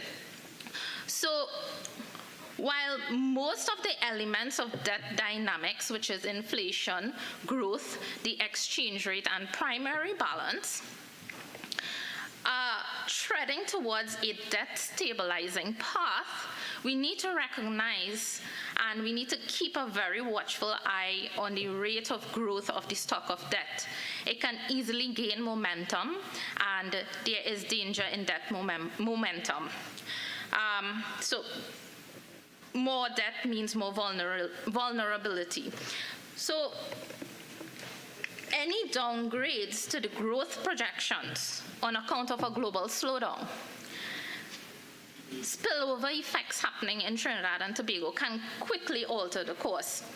It should be noted too, with real growth forecasted to be well below the weighted interest rates of domestic and international loans right now, that is between 5 and 7%. We need to record, we actually need to work towards growing faster in order to allow debt to GDP to start a downward trajectory. Because right now, the primary surplus that we are recording only allows us to stabilize debt at this level. So, Mr. Vice President, my overall view on the budget and, well, this appropriation bill and the allocations is that there's not a lot on the expenditure side that commits to current expenditure to roll over into the future. Most of the grants are one-off in nature, and where they are not one-off in nature, the intention is to incentivize investment. On the revenue side, there is a cut in subsidies and measures to increase tax revenue through the property tax and the Gambling and Gaming Commission, and there's the rationalization of state enterprises to eliminate duplications and inefficiencies. Mr. Vice President, these are permanent features of a structural fiscal balance. It does not lend itself to additional fiscal sustainability risks, which is something very important. If grants were not one-off and I saw a resurgence in the pattern of committing to further recurrent expenditure in an excessive way, then there would have been cause for great concern. So perhaps this is one of the lessons from previous windfalls that we have learned. When you have a temporary or a short windfall, you do not commit public finances beyond the time frame of the windfall, or else you will be committing to this cycle of pro-cyclical fiscal policy and going down a path of continuing or increasing the chances of living beyond your means.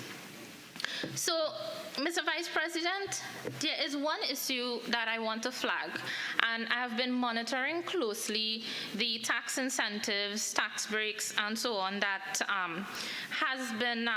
that the Minister of Finance have been offering since 2017, and more so since 2019, since I've been an honorable senator, and since I've been a senator. And I want to flag the issue of the potential narrowing of the tax base going forward, and the Minister of Finance did allude to it in his contribution this morning. Now, the budget reduces the personal income tax increases the personal income tax allowance, increases the VAT registration threshold. There's a manufacturing tax credit. In previous budgets, there was the zero rating of multiple items, and there are multiple tax incentives. So while these will offer some assistance to cope with the higher cost of living, the rising levels of vulnerability, I would keep a watchful eye on the size of the tax base. Mr. Vice President, business tax incentives must have a timeline as well. Now, I know some of the business tax incentives do, but we need to be conscious of the fact that we are training these businesses in the non-energy sector not to export, and not only to export, but to also compete internationally. And the more protection that we offer to them for a longer period of time could hurt their ability to compete fairly internationally. Well,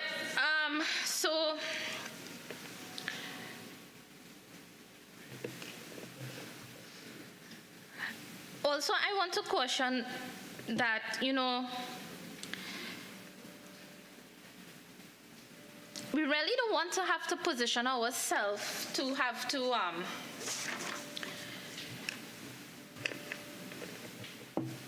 dip into the Heritage and Stabilization Fund and ramp up the already high debt servicing bill should some negative circumstance elude us. Remember, Mr. Vice President, there's also an offer on the table to increase public sector wages by 4%. And if this is accepted, it is an additional $1 billion that will be added towards recurrent expenditure. $2 billion would be added to recurrent expenditure annually. Now, to keep the economy where it is at, you need to be earning a tax revenue from the non-energy sector of around a minimum of $25 billion at current prices to maintain where we are today.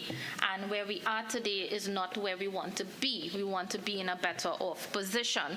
So I would really advise the Minister of Finance to keep a very watchful eye at the size of the tax base and the narrowing of the tax base. So with respect to the increase in the personal income tax allowance, I would not have too much enthusiasm that this increase in the personal income tax allowance through the multiplier effect will boost economic activity. I don't think that it will be of a magnitude to stimulate that much additional economic activity to the point where businesses would want to expand, hire more persons who will add to the tax contribution base. I mean, it's when you calculate it, it's an additional $150 per month that will mostly go towards increased prices in the grocery or at the pumps. And this is to purchase an existing stock of goods that the consumer is already purchasing. So I wouldn't be too enthusiastic about that.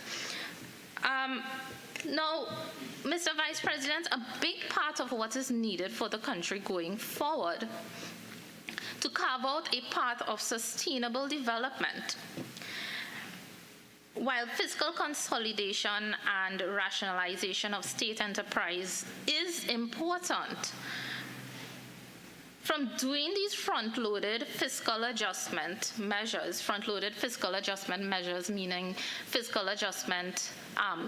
fiscal consolidation, cut in expenditure, rationalization of state enterprises that is done gradually over a period of time rather than large, huge chunks of cuts at one point in time that can have severe economic impacts on the population. And so from doing these fiscal adjustment measures, the intention is, and I hope, is to shift the expenditure composition towards essential capital expenditure and improve the targeting of social programs. And I saw in the allocations in this budget, there was a conscious effort to target social programs and increase capital expenditure, something that in previous budgets we just did not have the fiscal room to do, especially with capital expenditure. Now, I acknowledge the increase in the development program of $6.2 billion. When we look at the allocations in the appropriation bill, we'll see that some $26 billion is allocated towards health, education, national security, and social grants, and housing combined.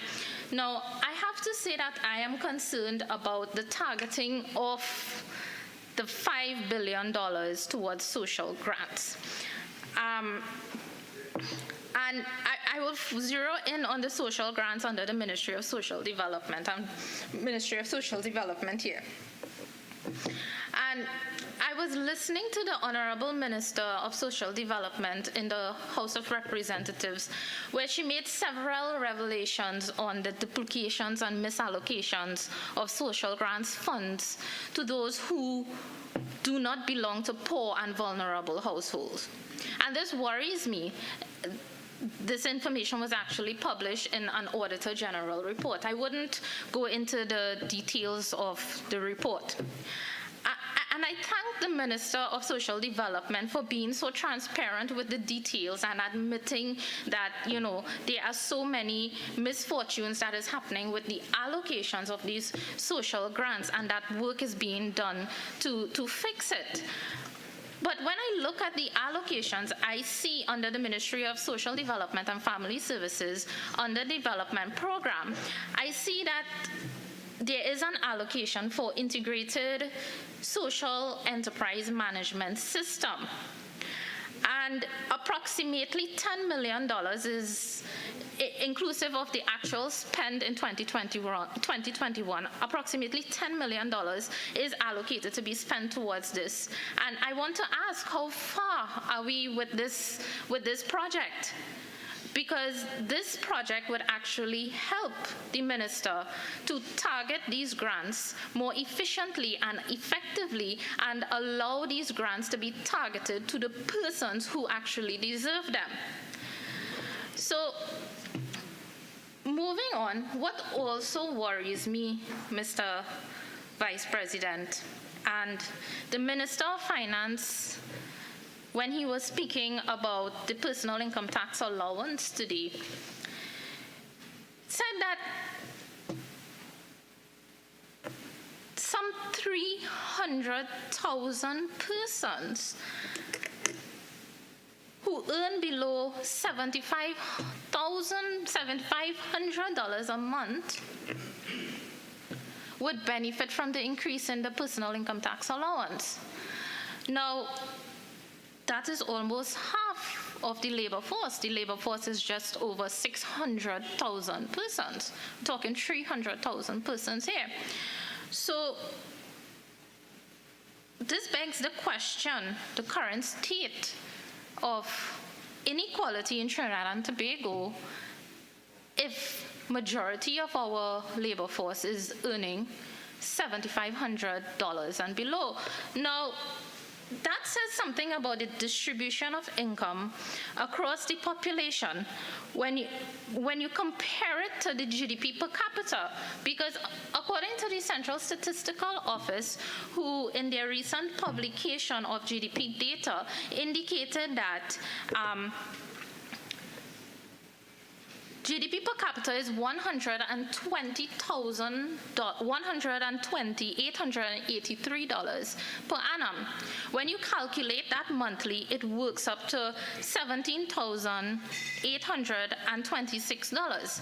So what that says, Mr. Vice President, is on average, each person, each working person in Trinidad and Tobago who is willing, able, and employed is working on average for $17,826.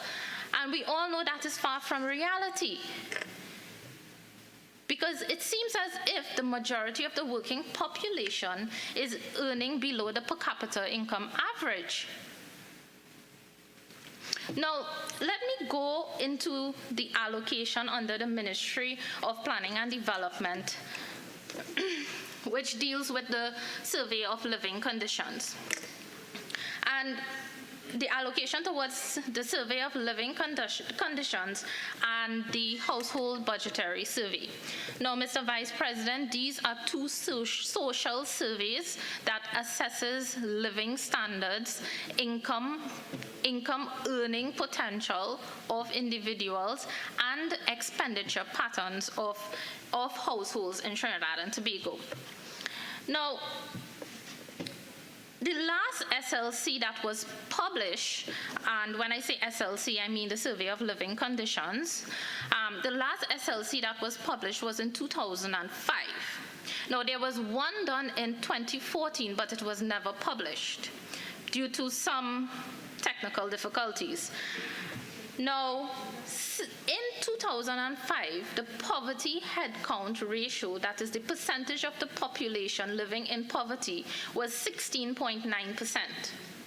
In 2014, the unpublished report, which I received a copy of, indicated that the poverty headcount ratio was 24%. And to date, we don't have an updated survey of living conditions. Now, if Madam President was here, Mr. Vice President, she would very well remember that on multiple occasions since I've been sworn in as a senator, I've always been asking questions on notice, raising matters on the adjournment, raising this in speeches on what is the delay with the survey of living conditions and household budgetary surveys. And when the pandemic had hit, Mr. Vice President, I raised the issue again. So I have to ask, why did we have to wait till this point where there is widespread anecdotal evidence of poverty, exorbitant cost of living, to put this at the forefront of the agenda? Because it made its way in the budget statement this year. It cannot be that we now see the importance of getting the social statistics and understanding the living conditions of households in Trinidad and Tobago. It cannot be, because according to the National Development Strategy of the government, Goal 1 in the social sector investment program given to us in our budget package is tied to the number of that indicator. Goal 1 is tied to the number of persons, reducing the number of persons living in poverty. That is Goal 1, Mr. Vice President. And this is something that is very important, especially when you have undergone unprecedented cuts in expenditure and reduction in revenue. When you have And when you have implemented widespread social grants to support the vulnerable during the COVID-19 period as well, I beg to question, how do you know whether the persons who received social grants and salary relief grants have found their way back to meaningful employment? Does the systems in the Ministry of Social Development and the systems in Ministry of Finance track these individuals to see whether they have gone back to meaningful employment, able to earn a decent living? Because that is what is important to know. It's not just about giving the grant, Mr. Vice President. Given the grant at one point, yes, it helps, but it's helping the individual, the vulnerable individual, or the poor individual to get back on their feet, to become meaningful members of society, contributing to the labor force and to the GDP of the country. So I continue. COVID-19 cannot be the reason for the delay in the SLC and the household budget survey, because Suriname They did a survey of living conditions in the middle of the pandemic. So it cannot be COVID-19 as the reason. And if resources was an issue, when we were reprioritizing expenditure through those variations of appropriations, we could have easily reprioritized expenditure from one area into the Central Statistical Office to have it done, because it costs roughly $1.5 to $2 million. The last I checked, it's around $350,000 US to conduct a survey of living conditions. Because this social statistics is so important, Mr. Vice President, to help in policy design and policy making and help targeting the social agenda in Trinidad and Tobago to get us back to a point where we can operate at full capacity, a point where the labor force participation is increasing, where unemployment could decrease. So expenditure could have been reprioritized. I could identify quickly, Mr. Vice President, a couple areas that expenditure could have been reprioritized from. Let's say, for example, the feasibility studies that was done on the Toko Ferry Port. I think annually it costs $7 million. There was the allocation. That could have been, part of that could have been reprioritized into the Central Statistical Office. The walkover in San Fernando waterfront that was recently opened, $16 million. Part of that could have been reprioritized to ensure that our social statistics were on board. So the government could have sought, and if reprioritizing was difficult, there was also the option to reach out to multilateral lending agencies and have them assist through technical cooperations and whatnot. So, Mr. Vice President, this brings me to the NSITT, the National Statistics Institute of Trinidad and Tobago, and I don't think, forgive me if I interpreted it wrong when I read the budget statement. Senator Deonarine. Yes? Although I'd like to give you your 6-minute notification of wrapping up, I'd just like to ask all members, kindly allow the senator to contribute in a decorum of the Senate within silence and respect. Thank you, Mr. Vice President. This brings me to the National Statistics Institute of Trinidad and Tobago, and from my reading of the budget statement, it came across to me that the reason why these social statistics were not up to date was because we did not have a National Statistical Institute. And I just want to indicate that that is far from the truth, in the sense that survey of living conditions do not need a special majority to be done. Neither does household budgetary surveys. Household budgetary surveys are usually done every 5 years. That's when they usually should be done, every 5 years. And survey of living conditions are usually done every 4 years.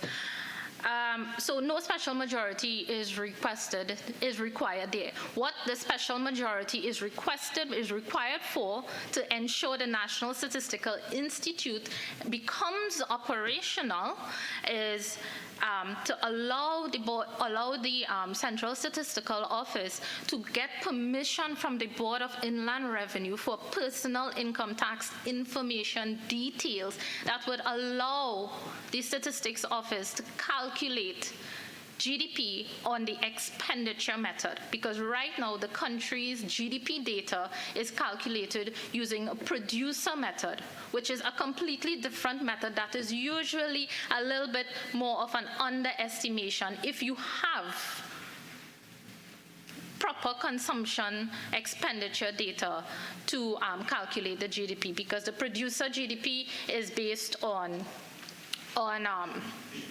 surveys that are given to firms which don't always have a high response rate.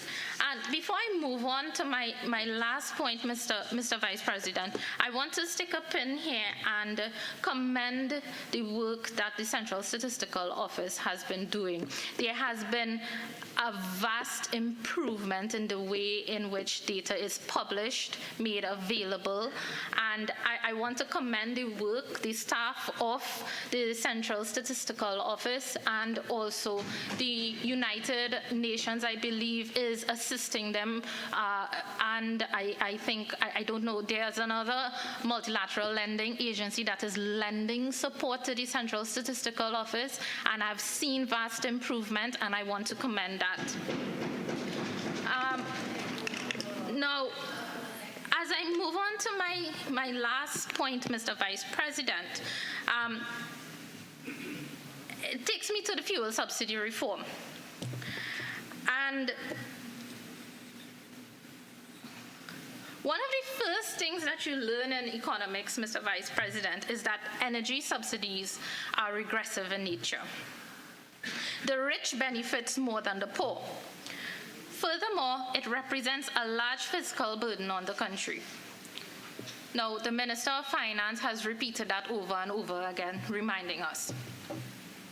But despite consensus among many professionals who study in this area and who understand how subsidies work and the regressivity of subsidies, efforts to reform fuel subsidy almost inevitably run into tremendous resistance. Why?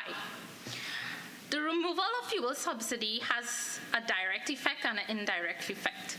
The direct effect is in the short run, where the prices increase at the pump and you have an increase in headline inflation.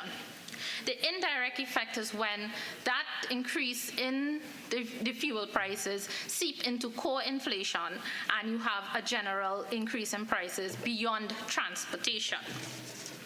But the indirect effect is something that is difficult to measure, Mr. Vice President. And it is difficult to measure, and when it is quantified, what is realized is that households households that are poorer tend to be more disproportionately affected from the removal of the fuel subsidy. But this depends on the size and the persistence. This depends on the size and the persistence of the fuel subsidy reform, right? And how the design of the fuel subsidy reform has been, it has been gradual over a period of time, and it has been gradual, and it has been concentrated in certain areas. So, for example, LPG remains untouched. So these are good elements of the design. But what is also important, Mr. Vice President, is that to understand why many oppose changes in the fuel subsidy, it is important to analyze the impact on households relative to their income or consumption levels. The bottom line, Mr. Vice President, is $100 in subsidies may seem small or negligible to a household making tens of thousands of dollars, but to a poorer household, it represents a big chunk of their budget. Mr. Vice President, I realize my time has been concluded, and I thank you very much.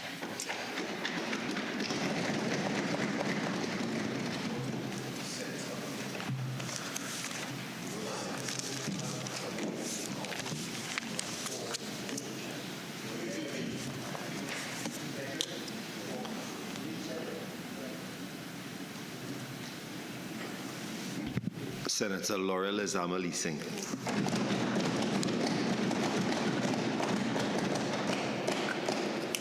Thank you so very kindly, Mr. Vice President, for affording me this opportunity to join this very important debate on fiscal 2022.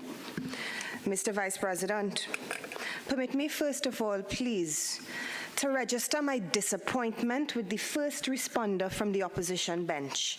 That presentation was tragic, it was regurgitated, it was filled with dog whistling, gaslighting, it was fictitious, it was a regular fabled flight of fantasy, Mr. Vice President. And it sounded like the rant of a disconnected, disgruntled, disingenuous, bitter non-patriot. I really expected higher standards from somebody who has been in public life since around the time of my birth, Mr. Vice President. And I want to apologize to the students of the San Fernando East Secondary School for having to bear witness to that piece of madness of what passed as debate in this chamber. Mr. Vice President, there was a rant about things that the UNC would like the population to believe, things that we all know are simply not true. Like Senator Mark, I could even perhaps prove that the UNC reduced the civil rights of citizens. We remember the limited state of emergency. I could say the UNC is bad for the economy. We could talk about all the monies that have been lost in these different contractual arrangements that we are still struggling to tie up. I could say the UNC almost totally diminished our regional status and our relationships with our islands. If we remember Hurricane Thomas, Mr. Vice President, and the then Prime Minister's statement that Trinidad and Tobago is not an ATM, one of the first acts our Prime Minister had to do was to go to Jamaica to try to reconcile with Prime Minister Holness.